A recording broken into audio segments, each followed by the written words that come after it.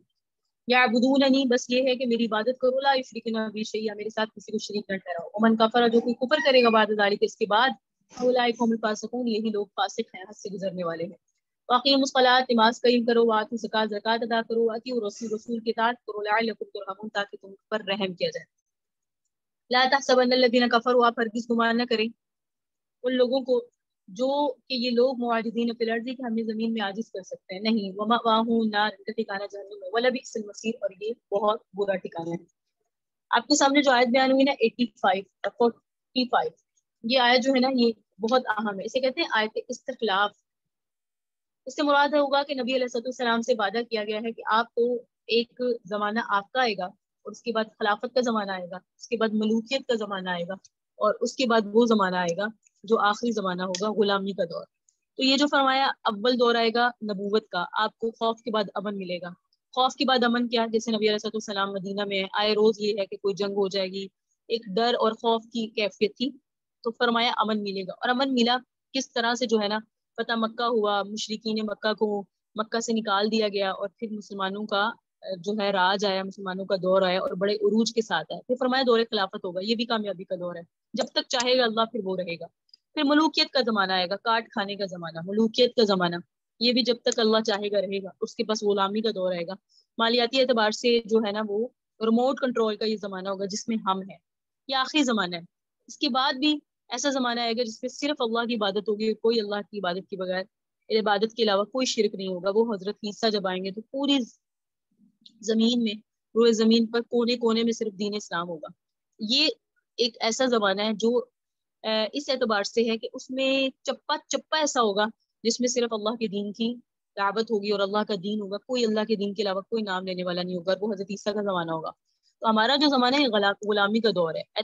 یعنی ہم ایسے تو نہیں کہہ سکتے ہم دین اسلام پر ہیں, نہیں, ہم دین پر نہیں ہیں, ہم مسلمان ہیں, دین پر نہیں چل رہے, نہ ہی دینی معاملات ہیں, نہ ہی ہمارا ریموٹ کنٹرول کسی اور کے ہاتھ میں. تو یہ جو آیات ہیں اس میں آیت استخلاف ہے. اور اس آیت استخلاف کے بعد یہ نبی علیہ السلام کے بہت سارے صحابہ میں ہم نے جیسے نعمان بن بشیر اور بہت سارے صحابہ ہیں, توبان بن حضرت توبان نے, ان حضرات نے یہ پیشنگوئیاں کی کہ نبی علیہ السلام نے یہ حدیث بتائی کہ نبوت کا زمانہ آئے گا. اللہ نے فرمایا جب تک چاہے گا اللہ وہ زمانہ رہے گا.